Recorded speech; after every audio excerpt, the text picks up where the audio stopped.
for antiwar.com and Chaos Radio 95.9 FM in Austin, Texas. I'm Scott Horton, and this is Anti-War Radio.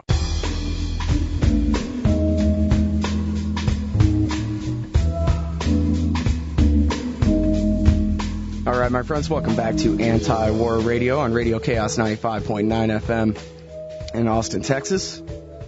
I'm Scott Horton, and introducing our next guest, Justin Raimondo. He's the editorial director of antiwar.com, is the author of Reclaiming the American Right, The Lost Legacy of the Conservative Movement, and Enemy of the State, The Life of Murray and Rothbard. Welcome back to the show, Justin. It's great to be back. It's good to have you here, and boy, oh boy, did you see the Republican debate last night? I sure did. Boy, that was fun, wasn't it? Yeah, oh yeah, definitely fun. Always fun to watch those guys try and pretend that they're conservatives. Yeah, if they even know what that means. Let's get right to Ron Paul and foreign policy. This made all the news, and I think it could work against him. But then again, it was the highlight. So for the people in the audience who didn't get a chance to hear it, let's go ahead and listen to Ron Paul's first answer on foreign policy in the debate last night. Congressman Paul, you're one of 6 House Republicans who back in 2002 voted against authorizing President Bush to use force in Iraq. Now you say we should pull our troops out. A recent poll found that 77% of Republicans disapprove of the idea of setting a timetable for withdrawal. Are you running for the nomination of the wrong party? But you have to realize that the base of the Republican Party shrunk last year because of the war issue. So that percentage represents less people. If you look at 65 to 70% of the American people, they want us out of there. They want the war over. In 2002, I offered an amendment to international relations to declare war, up or down, and nobody voted for the war. And my argument there was, if we want to go to war and if we should go to war, the Congress should declare it. We don't go to war like we did in Vietnam and Korea because the wars never end. And I argued the case and made the point that it would be a quagmire if we go in. Ronald Reagan in 1983 sent Marines into Lebanon, and he said he would never turn tail and run. A few months later, the Marines were killed, 241 were killed, and the Marines were taken out. And Reagan addressed this subject in his memoirs, and he says, I said I would never turn tail and run. He says, but I never realized the irrationality of Middle Eastern politics, and he changed his policy there. We need the... Now, Justin, was Ronald Reagan a cowardly Democrat for turning tail and running from Beirut in 1983? Well, he was, according to the neoconservatives, who attacked him for it. They attacked him even back then. Yes, yeah, and they said, he's cutting and running and blah, blah, blah, blah, blah. But, of course, he was right to leave. And now, of course, we're right back there, or will be shortly, and we're in the area. And it's a big mistake, as we're coming to see, and it's 30% of Republicans. If you look at the polls, you see that 30% of Republicans say that this war was a mistake from the very beginning, and they want out. Uh-huh. So that's who Ron Paul represents. Unfortunately, they were not given tickets by Fox News to enter the auditorium last night. Yeah, and as Ron Paul pointed out, that 30% is of a Republican Party that is much smaller than it used to be, because so many people have just left the party entirely over this war. Right. I mean, anybody who's still registered Republican at this point is either Helen Keller or a complete fool. And so, I mean, that's who's going to be voting in the primaries, probably. So, to your ears, author of Reclaiming the American Right, Justin Raimondo, when you hear Ron Paul say that it's a conservative thing to not get involved in these interventions, that's not a contradiction to you? He doesn't sound like a wimpy, sissy liberal? No. I mean, he sounds like Robert A. Taft, who was the leading Republican statesman back in the 1940s and early 50s. But that's that's a dead tradition. I don't know if it can be reconstituted, but it's interesting that Ron would bring that back up again. Mm-hmm. Okay, now this next clip, I believe, is regarding the Department of Homeland Security, and in fact, the last article of Dr. Paul's that we ran on antiwar.com was about this topic. Congressman Paul, can you do better than that, sir? I'd start with the departments.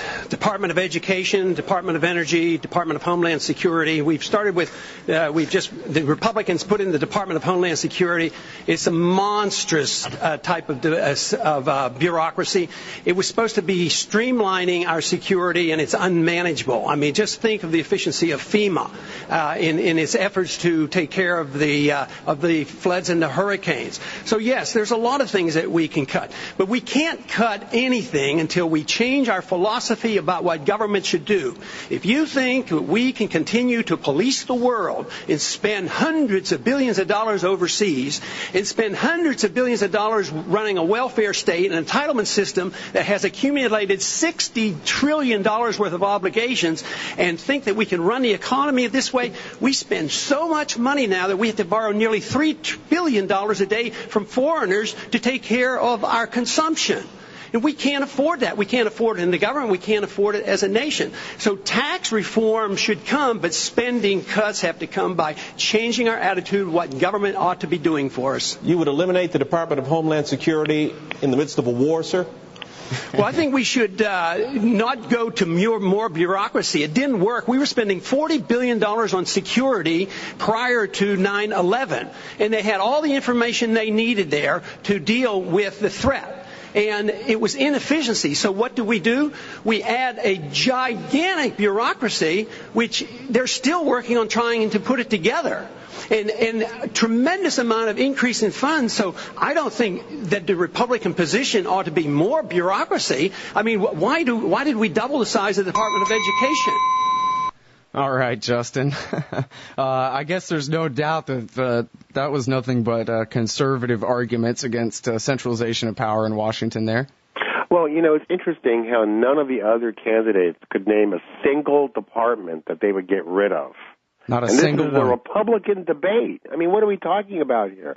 What has happened to the Republican Party? I'll tell you what's happened to the Republican Party. War.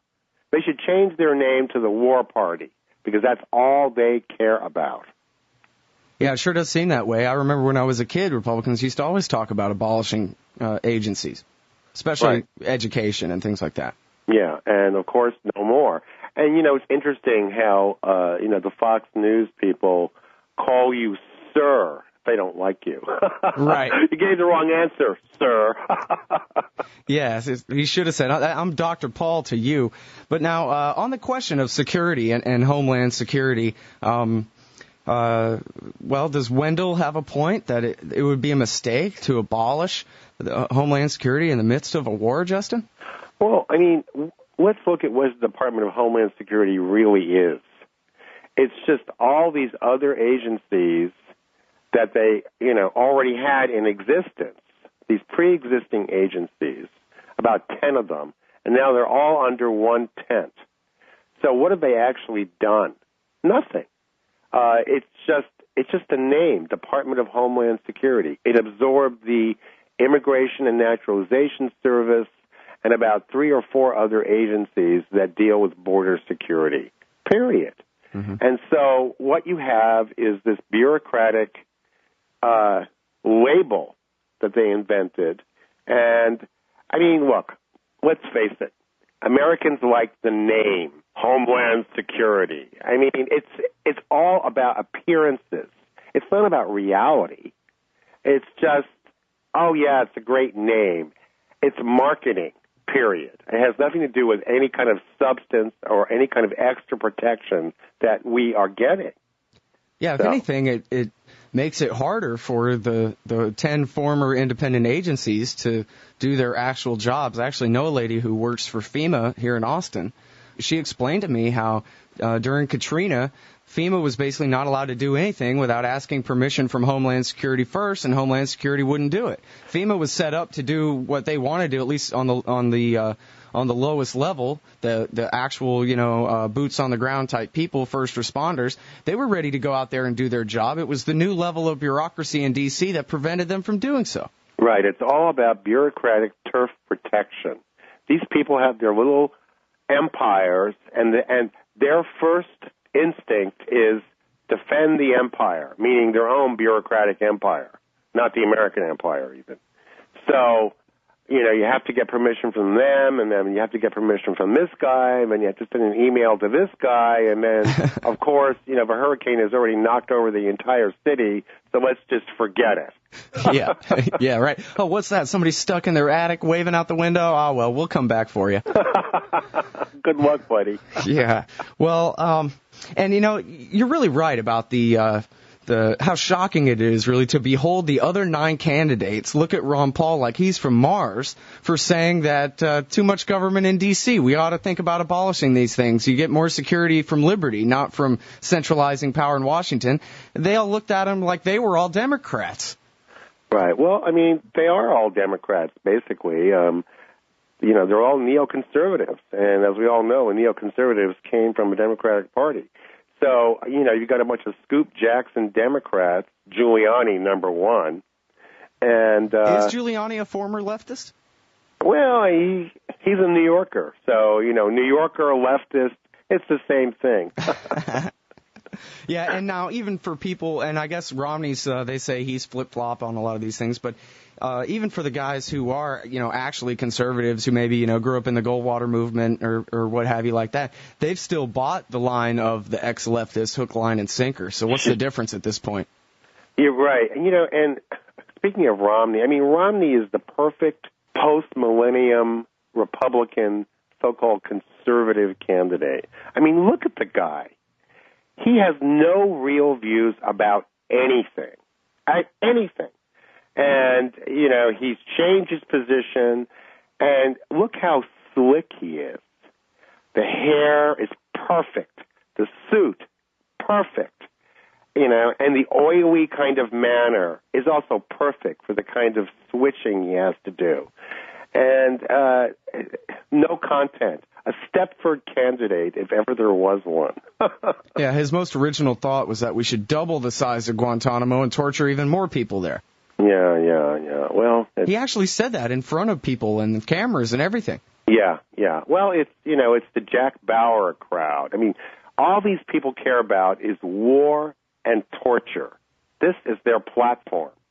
Yeah. So, I mean, it's like the Republican Party is now a horror movie.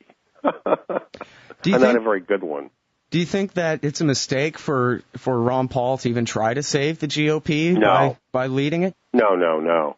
Ron Paul should get the Congressional Medal of Honor. Except he'd vote against it because it's unconstitutional. He is telling the truth, and somebody has to. So he's up there. He's taking the slings and arrows. And what I'd like to know is, why is he doing this? I mean, he could have a good life. He could retire from Congress.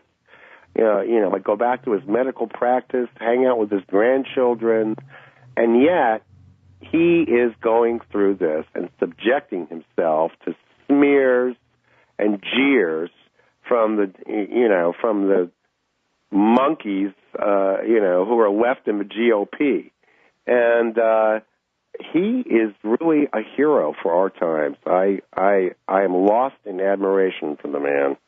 Let's listen to some more from last night's Republican debate. Congressman Paul, I believe you are the only man on the stage who opposes the war in Iraq, who would bring the troops home as quickly as almost immediately, sir. Are you out of step with your party? Is your party out of step with the rest of the world? If either of those is the case, why are you seeking its nomination? Well, I think the party has lost its way because the conservative wing of the Republican Party always advocated a non-interventionist foreign policy. Senator Robert Taft didn't want to be in NATO. George Bush won the election in year 2000 campaigning on a humble foreign policy, no nation building, no policing of the world. Republicans were elected to end the Korean War. The Republicans were elected to end the Vietnam War. There's a strong tradition of being anti-war in the Republican Party. It is the constitutional position. It is the advice of the founders to follow a non-interventionist foreign policy. Stay out of entangling alliances. Be friends with countries. Negotiate and talk with them and trade with them. Just think of the tremendous improvement relationships with Vietnam. We lost 60,000 2,000 men. We came home in defeat. Now we go over there and invest in Vietnam. So there's a lot of merit to the advice of the founders and following the Constitution. And my argument is that we shouldn't go to war so carelessly. When we do, the wars don't end. Congressman, you don't think that changed with the 9/11 attack, sir? What changed? The non-interventionist policies. No, non-intervention was a major contributing factor. Have you ever read about the reasons they attacked us? They attack us because we've been over there. We've been bombing Iraq for 10 years. We've been in the Middle East. I think Reagan was right. We don't understand the irrationality of Middle Eastern politics. So right now we're building an embassy in Iraq that's bigger than the Vatican. We're building 14 permanent bases. What would we say here if China was doing this in our country or in the Gulf of Mexico? We would be objecting. We need to look at what we do from the perspective of what would happen if somebody else did it to us. Are you suggesting we invited the 9/11 attack, sir? I'm suggesting that we listen. I'm sorry, I want to pause it right there to point out that Ron Paul just got some applause from that conservative Republican audience for what he said right there, Justin. Yeah, Did you hear that? Sure. Because, I mean, look, even though you're a Republican, it doesn't mean you're completely brain dead, so. Yeah. And then the question is, are you suggesting we invited the 9/11 attacks? That's the question. Listen to the people who attacked us and the reason they did it. And they are delighted that we're over there because Osama bin Laden has said, I am glad you're over on our sand because we can target you so much easier. They have already now, since that time, have killed 3,400 of our men, and I don't think it was necessary. Wendell, may I make a comment on that? That's really an extraordinary statement. It's an extraordinary statement of someone who lived through the attack of September 11, that we invited the attack because we were attacking Iraq. I don't think I've ever heard that before, and I've heard some pretty absurd explanations for September 11.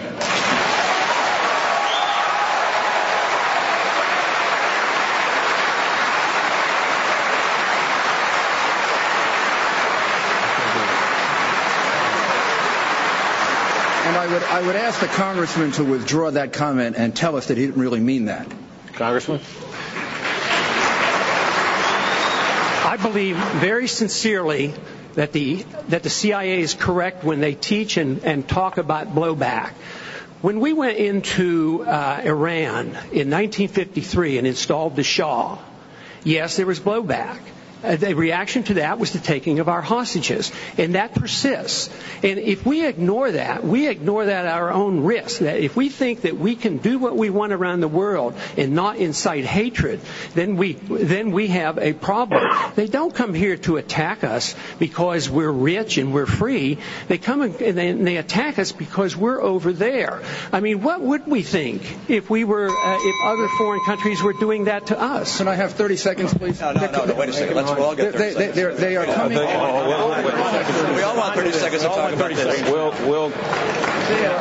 Wendell, go ahead. I think I'm going to turn to Senator McCain and change the subject, if I will.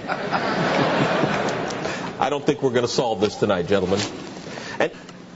Boy, and isn't that just like Fox News? Oh, what? We're finally getting to a real debate? Let's go with a 20-second pregnant pause as I'm listening to the instructions in my ear telling me to ask McCain about the Confederate flag. What? There was a debate that was beginning to take place in that debate last night. Yeah. Well, look, I mean, it's interesting that Rudy's first reaction is to get Ron Paul to withdraw his comments. I mean, this is typical of Rudy, the most dangerous man in America. I mean, this guy is like one of the Sopranos. And if he is in the Oval Office, you will see a real dictator. This guy does not like anybody to disagree with him. So his first reaction is, withdraw the comments, comrade. And plus, he's a liar. He's saying he never heard of such an explanation. Garbage. Of course he did. Or if he didn't, then that's even worse, because then that just shows that he knows nothing about the terrorist threat. He hasn't even read bin Laden's fatwa, where he actually declared war on the U.S. and gave his reasons. And, of course, Ron Paul has read that and is absolutely correct in that bin Laden talked about the bombing of Iraq by a Bill Clinton, by the way. Right, the no-fly zone bombings that were taking place on average of every other day for 8 years while Clinton was in office. Antiwar.com was covering while everybody else was ignoring it. Right. And also, the horrible sanctions that killed tens of thousands of Iraqis, most of them women and children and old people. So, this is what bin Laden said motivated him in part to attack America. And, of course, Ron Paul was absolutely correct. But, of course, Giuliani, the demagogue, here is somebody who claimed that, he married his first cousin. Giuliani's first wife was his first cousin, They were married for over 15 years. And then all of a sudden, he investigated his family tree and found out, my wife is my first cousin, and then he got the marriage annulled. Mm-hmm. Yeah, right. Like he didn't know that his wife was his first cousin. Please. This guy is not even a good liar. Always a bad characteristic of a presidential candidate. Yeah, I really liked his beady little eyes through those glasses when he put them on, too. That really helped with the effect there. Boy, Giuliani. Maybe we deserve Giuliani, but I don't deserve Giuliani. No, don't say that, Justin. It's just not right. And now, we got to stay on Giuliani here for a minute and this whole argument. I didn't have time to look it up, and I apologize for it, but I read the book Perfect Soldiers by an L.A. Times reporter named Terry McDermott, and he talks about, at length, he discusses the lives of the hijackers, like the core crew, not the 15 Saudis who were brought in at the last minute for the muscle, but the actual ringleaders of the plot, and all the time that they spent in Germany going to the mosque and hanging out at the apartment afterwards. And here's what they talked about at the apartment in Hamburg, Germany, as they were preparing to do this plot with Khalid Sheikh Mohammed and bin Laden to crash planes into American buildings and kill 3,000 people. Here's their conversation. Did you hear what Israel did today? Man, some Americans are going to have to pay for that. That was what they talked about. Yeah. American foreign policy, particularly in regards to Israel. And that is a fact. Well, this is a very American thing, is that you never take responsibility for anything. You never take responsibility for anything. Who, us? And it's also, like a very New York thing. Oh, we're in the subway. Excuse me, you just elbowed me. Oh, whatever. Mm-hmm. It's just that, no actions have any consequences, and they are never to blame. Right. Never to blame. Yeah, because they have anger and they have issues, and Americans live in perpetual childhood so that, they can get away with anything. And so to even mention that we are in some way asking for it is treason. It's treason to the American mentality of we're above it all. We're above history. We're above judgment. We're even above God because we don't take any bullshit from anybody. We can just do whatever we want. We just go barreling in, and that's it. So and if you do say that America provoked the attack, then, you're saying that we deserved it, that it was okay what they did, et cetera, et cetera. You can't even have a reasonable discussion about this, even in 2007. Right, because people say America, actually, it's the American government. There's the American government, and then there's the American people. So those are two complete separate entities. Yeah, and so it's been American foreign policy as implemented by the American government that, in fact, provoked the 9/11 terrorist attack. Yeah, and there's no question about that. And even if you provoke something, doesn't mean you deserve it. If I poke you in the chest 5 times and then you punch me in the face as hard as you can, I might not have deserved that, but I certainly provoked it, right? Well, the American government provoked it, but the 3,000 people who were killed didn't deserve anything. And, of course, Giuliani, being a demagogue, conflates those two, and he'll go far, I predict. Well, I turned the channel to The Daily Show because I just can't stand to watch Sean Hannity for any more than a very limited period of time. But I'm told that by the end of the post-game show, basically Ron Paul's statement was being paraphrased as saying that the U.S. government was behind the attack. They were making him a 9/11 kook rather than a critic of foreign policy. Yes. Well, I'm not surprised to hear that. I did watch some of the post-debate talk, but like you, I have limited tolerance for Hannity. He's just a blithering idiot. Yeah, I can't do it. Yeah, it's hard. But, look, these people will stop at nothing, and I predict that Ron Paul will be banned from any further debates. Forget it. Yeah. He is not going to be on any more debates. CNN debate is coming up. I predict he's not going to get into that debate. And even though he's cleaned Giuliani's clock in all the polls after the last two debates. Well, in all the online polls. Well, the Fox News poll yesterday was over your cell phone. Send a text message, and they got caller ID. Presumably, you could only vote once on that. I don't think you can only vote once. Oh, really? You have to know how to do it, and I'm sure that, like many libertarians who are a very high-tech crowd, know how to do it. And I personally know one guy who voted several times on his cell phone, so I don't know. Okay, well, I only voted once. I thought that Fox News would have it together where you can only vote once, but maybe I guess giving them too much credit that they don't deserve. Right. But, look, this whole debate has been very illuminating to me. And Ron Paul, again, has,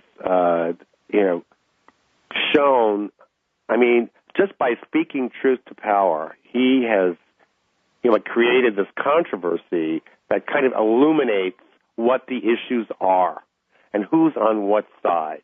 And he's really exposed the intellectual bankruptcy of the GOP. And, for that alone, he ought to be honored. Indeed. And, these debates, I think, I kind of want to honor the debates at all just for illuminating the fact that there are three people from each party that you're allowed to choose from, period. And it's just the way they set it up in the first place. You know that you can either choose Edwards, Obama, or Hillary on the Democrat side, or you can choose Romney, McCain, or Giuliani on the Republican side. And the rest of these people are just a joke because they fulfilled some technicality that they're allowed to be in the debate. But everybody knows that they don't stand a chance and that they don't get support and that we're not going to give them any real press and that they're not part of this. They're the sideshow. There are 6 to choose from, and only 6. Well, it's theoretically possible that, one of them could win. We do have the primaries, and people do vote, real people vote, and, when you go in, you can vote for Ron Paul, or you can vote for somebody else. And so, it's theoretically possible, but they make it all but impossible for anybody who doesn't, support the pro-war consensus to actually win. And, there's the money question, there's the stacking of the primaries, like the Super Tuesday, 10 different primaries are held on one day. You need some money in the bank. Though actually Ron Paul has raised some money. He's I think number 6, as far as the money raisers go. He's raised about $650,000 so far, which is more than a lot of the others. And I think that his campaign is going to go pretty far. I think it's going to mobilize a lot of people, and I think people are going to be surprised at how far he goes. And this early in the season, it's just unconscionable that anybody is talking about excluding anyone from the debate. Duncan Hunter and Tom Tancredo and these guys, they don't have any better chance than Ron Paul does, or worse, really. Yeah. The primary elections don't really start for more than 6 months from now, 8 months or something from now. The idea that anybody's talking about excluding anyone. I mean, when the Washington Post came out with their lead editorial last week saying, these debates are really cluttered, they ought to ditch Paul and Gravel, it's pretty clear what's bothering them. For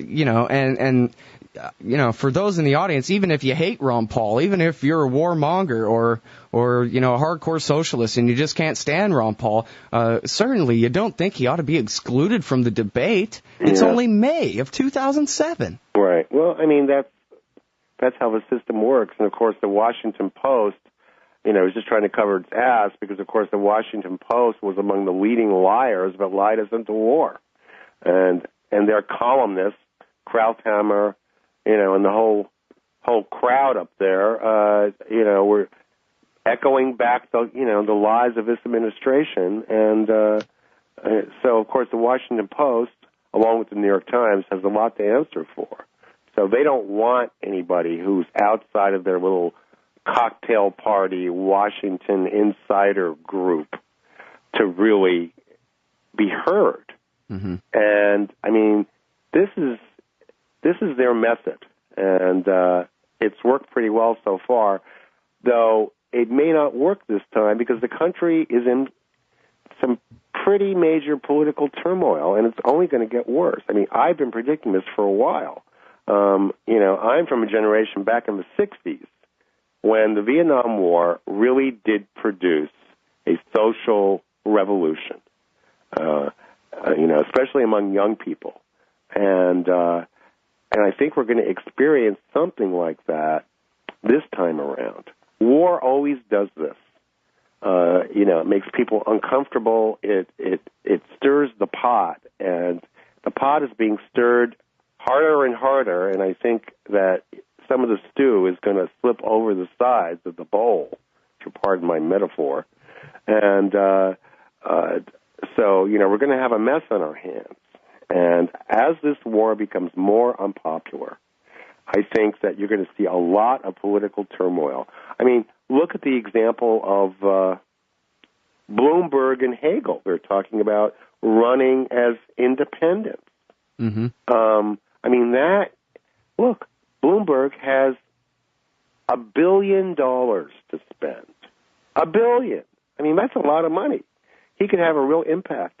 I don't know what his foreign policy views are, though I suspect that he's against the war, like most Americans. And, of course, Hagel is also talking about running, and the two of them are having lunch a lot. So what are they talking about at those lunches? It could be very interesting. So all these efforts to exclude people, to have 2 pro-war candidates or 3 pro-war candidates so that we never talk about what our foreign policy ought to be and are never given a choice,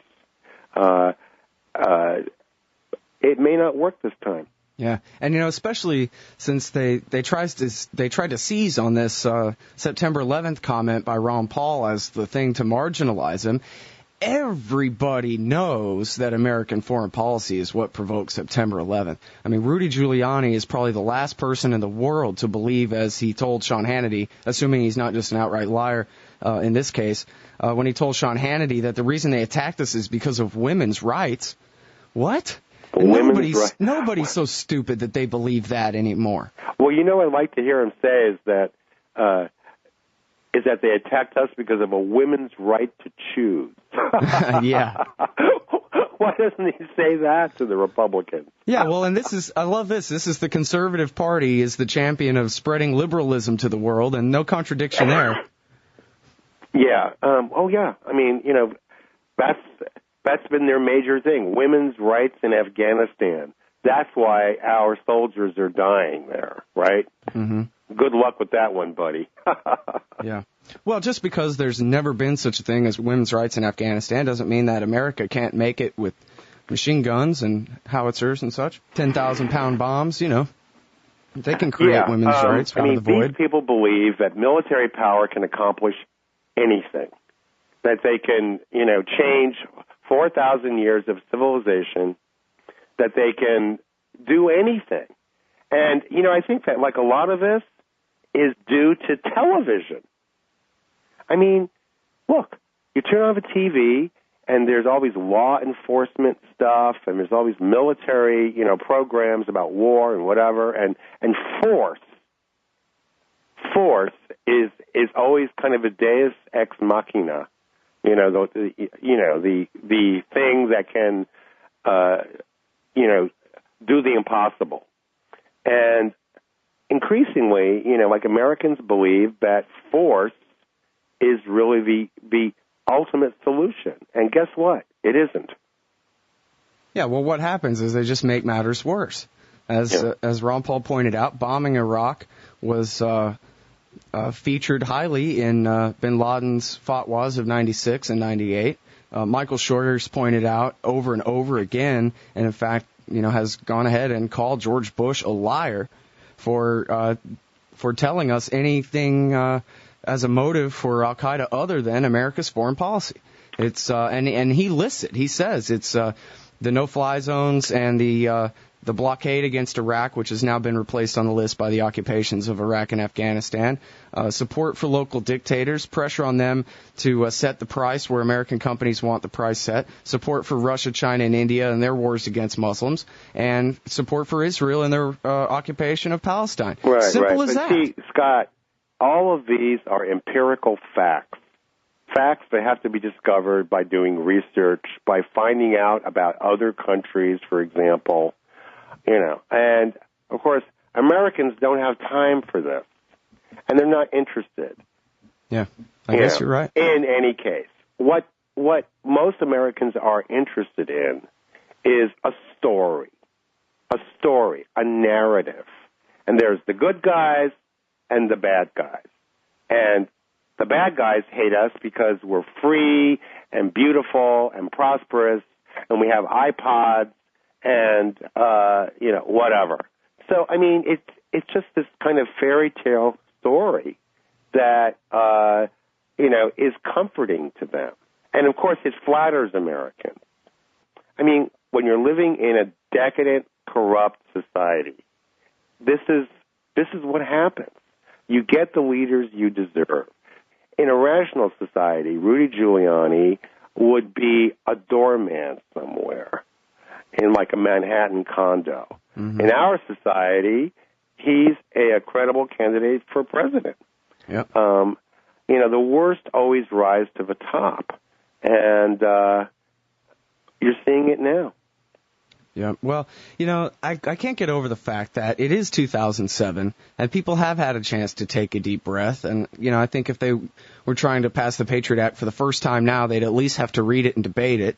Yeah. There's been some change. You point out in your blog entry about Ron Paul last night that even Free Republic got it right and said, hey, look, this is, Ron Paul was right and Giuliani's wrong. Of course they're attacked us for our foreign policy. And that's at Free Republic, right? Right. I mean, that was posted on Free Republic. I'm not saying that, the readers or, the proprietors of Free Republic got it right, but yes, I did find that on Free Republic. And now Tancredo last night in the debate, he got it half right. He said that he basically admitted that America's foreign policy in the Middle East has some effect, but then said, but that's really besides the point because Osama bin Laden has an ideology and a religion that, mandates that he attack us anyway.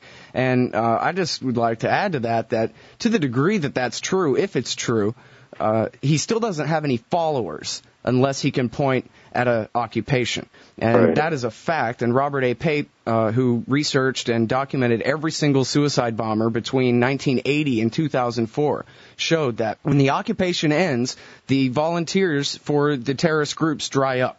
Period. So, like where the Ayatollah Khomeini ranted for 10 years about American corruption and miniskirts and pop music, nobody cared. But when bin Laden lists the 6 specific foreign policies that he objects to, people rally to his cause.